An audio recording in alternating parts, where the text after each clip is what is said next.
October 25, 2017 na mag-collapse sa isang meet and greet session sa Doha, Qatar ang 80s teen star na si Isabel Granada.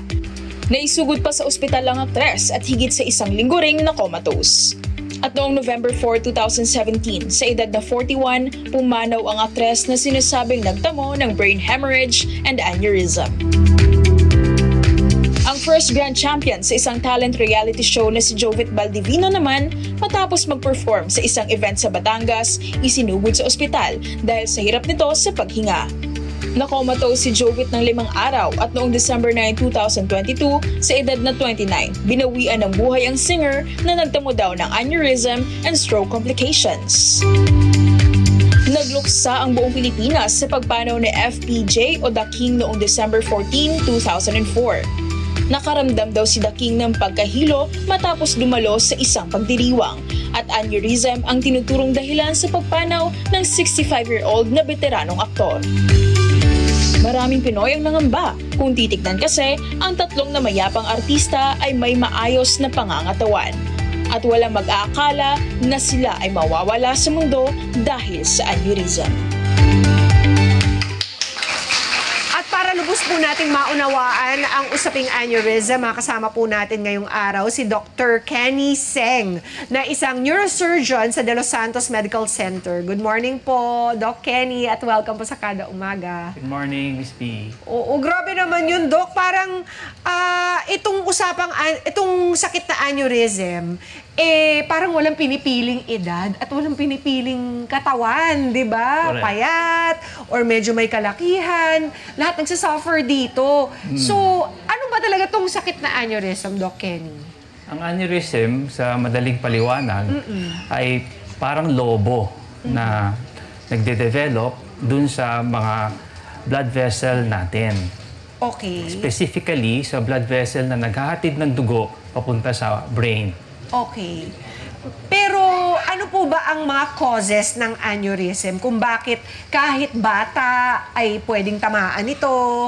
Well, ang pinakasimpleng explanation dyan is multifactorial. Meaning, hindi maitukoy kung alin ang specific cause. Okay. No? May role definitely ang genetics dyan. Kasi nagiging manipis ang part ng wall ng blood vessel. Kasi ang blood vessel, para siyang tubo. No? Yung pinaka-wall niya, manipis yung isang part doon. Okay. At nagsasanga kasi yung mga blood vessel natin. Magpapadala ng dugo sa right, sa harap, sa likod. Doon sa mga pagsangang yon, doon nagkakaroon ng lobo. Okay. Dahil sa weak point doon sa wall. Weak point. Oo. Which yung nakakapag-explain doon is yung genetics natin. Okay. Pero marami ring lifestyle factors ang nakakapag-influence dito. Tulad ng paninigarilyo, mataas na blood pressure, pag-inom ng masyadong maraming alcohol, at paminsan-minsan hindi natin specifically talaga masabi, pwede ring stress. Okay. No? So lahat ng iyon ay nakakapagpalala doon sa manipis na part ng wall. At paglipas ng panahon, nagiging parang lobo siya. Yung lobong yon sa simula, maliit lang. Parang kasing laki lang ng buto ng pakwan. Okay. Kaya halos walang nararamdaman yung pasyente habang nagde-develop ito. Pero dahil nga yung lobo, parang pag gumagawa ka ng lobo ng bubble gum, habang hinihipan mo siya, numinipis. Yes. Diba? So, habang lumalaki yung lobo, lumalaki at lumalaki yung chance na puputok ito. Pag pumutok na yung aneurysm, doon na lumalabas karamihan ng sintomas ng pasyente. Tulad ng biglaang pagsakit ng ulo. No? Ito'y kadalasan dinidescribe ng mga pasyente natin na itong pinakamasakit na sakit ng ulo sa buong buhay nila. Parang may mararamdaman sila minsan na malalagot dun sa loob. Pagkatapos, karamihan sa kanila, nawawalan din ng malay. Okay. Ano pa po ang mga ilang sintomas? Kasi meron ako nababalitaan, Doc, sometimes nagkaroon na pala sila ng pagputok ng aneurysm. Tama po ba yung term? Is that how you say it?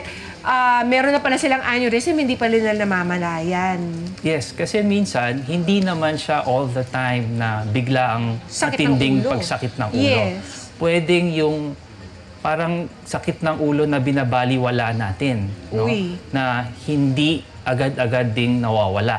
Okay. Tumatagal ng 2 araw, 3 araw. Occasionally, merong Na kahit mga head iniinuman na po ng gamot, Correct. hindi pa rin Oo. nare-relieve. nare-relieve. Oo. Tapos, minsan may kasama rin pagsakit sa batok. Okay. So, pwede rin yung maging sintomas ng aneurysm na dahang-dahang dumudugo. Okay. Doc, kapag ang isang tao po ay tinamaan ng brain aneurysm, ano po yung mga early signs na makikita sa kanila? Yun yung isang, kaya siya silent killer. Kasi mahirap makadetect ng early signs dito. Oo. So, by the time somebody feels something, ibig sabihin, Nangyari na yung pagputok. nangyari na yung aneurysm. Yes. Tama po ba? Ibig sabihin, nangyari na yung pagputok.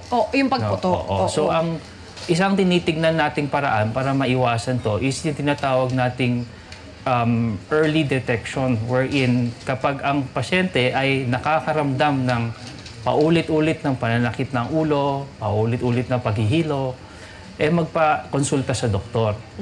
Kapag sila ay maagang na MRI or na CT scan, pwede ma-pick up itong aneurysm bago pa siya pumutok. Alam mo ba, Miss P, sa ibang bansa, karamihan ng aneurysm na ginagamot nila ay hindi pa sila pumuputok. Wow.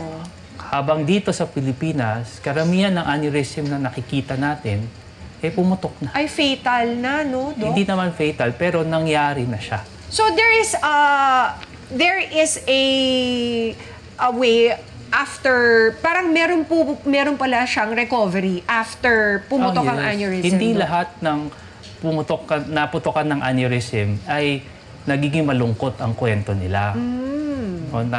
Ang mga pinakita nating showbiz personalities, hindi maganda yung naging outcome nila. Correct. Pero hindi lahat ganon. Actually, karamihan ng mga pasyenteng merong aneurysm, tulad ng isang sikat na actress sa isang sikat na TV series na pinalabas sa HBO, meron siyang hindi lang isa, kung hindi 2 aneurysm. Na hindi pa pumuputok, Doc? Na pumutok yung na. isa. Okay. Oo. Tapos yung isa hindi pumutok. At pareho silang na-treat. Wow. Na-treat to sa kalagitnaan ng TV series. Mahaba yung series niyan, maraming seasons. Opo. Na kumpleto niya yung buong series na yun kahit meron siyang aneurysm. Pero what are the effects, Doc? Halimbawa, naagapan ang isang pumutok na aneurysm. Meron po ba tong long-term effects? Like maybe paralysis or brain damage? Does that happen? Nangyayari lang to kapag hindi naging maganda ang resulta ng pagputok ng aneurysm sa isang pasyente. So, totoo naman, merong mga hindi maganda yung nagiging outcome nila after naputokan sila ng aneurysm. Sila yung mga nakocomatose, nagkakaroon ng stroke, humihina yung isang parte ng katawan. No. Pero kapag naagapan siya, for example, hindi pa pumutok, tapos nagamot natin, or pumutok man, pero nasa maayos na kalagayan yung pasyente. Kasi may ganun. Naputokan na siya ng aneurysm, pero nakikipag-usap pa rin, parang ikaw at ako. Yung pala, pag siniti-scan mo, may abnormal na blood clot siya sa loob ng brain. Okay. So may mga pasyente Kailangan ganun. pa rin i-treat yun, Doc, Of even course. though Oo. Yun they're ang living mga- normal lives. Correct. Yun yung mga pasyente na may pinakamagandang outcome. Na sila yung nakakabalik sa normal nilang trabaho. Sila nakakabalik dun sa pag-alaga sa mga anak nila. No? Na parang normal din. Dahil yung blood vessel na yon, wala naman siya sa loob ng pinaka-brain natin. Nasa ibabaw siya ng brain. So, pwede natin silang gamutin nang hindi nagagalaw yung brain at all. Doc, itong pinapakita nating picture, what is that exactly? Yung tinuturo ng arrow na yellow? Yun na yung aneurysm. That's Para how it siyang lobo. looks. Yes. Ayun. So ano po yung pinaka-treatment? Yung pinaka-treatment, Pag halimbawa, na-CT scan kang ganyan, tapos nalalaman na meron kang aneurysm of some kind, Correct. ano po yung dapat gawin?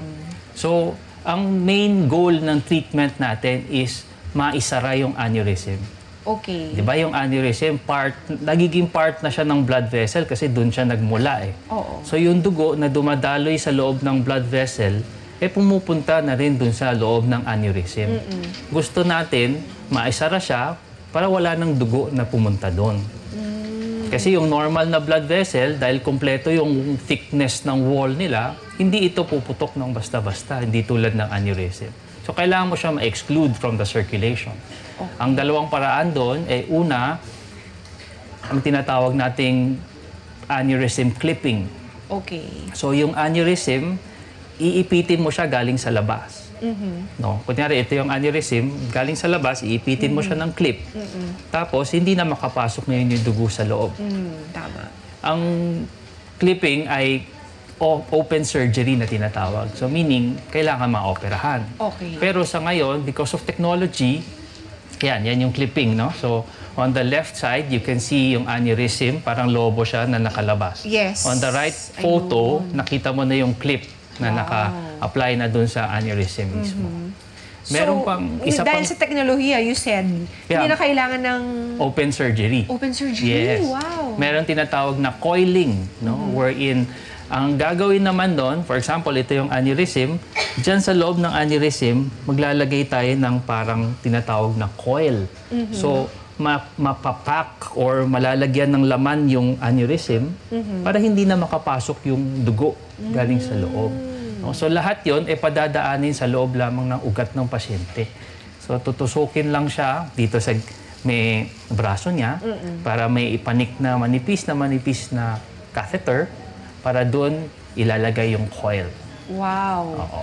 Pero syempre, Doc, early detection is key here. Correct. So anong maipapayo mo sa mga kada natin para they can detect an aneurysm before this pops? Ang pinakamagandang maipapayo natin is huwag matakot magpakonsulta sa doktor. No? Very important yung early detection tulad ng sabi ni Miss P. So kapag may nararamdaman kayong pananakit ng ulo na tumatagal ng ilang araw, may pananakit ng ulo na hindi nawawala kahit inuman niyo ng pain reliever, pananakit ng ulo na may paghihina sa isang parte ng katawan, or paglalabo ng paningin. Ang De Los Santos Medical Center ay merong neuroscience clinic. Doon din ako nagki-clinic. Okay. Meron kaming headache clinic doon na yung mga doktor doon trained para mag-evaluate at mag-manage ng mga pasyenteng merong headache. No? At kapag significant yung simptomas, pinapadala namin for CT scan or for MRI. At doon, kung merong aneurysm, pwede na matuklasan. Mga Kanet 25, this is Pia Guanyo Mago. For more Kada Umaga updates, please click the subscribe button and follow us on Net25 social media pages at Net25 TV and at Net25 Entertainment Facebook page. See you guys. Bye!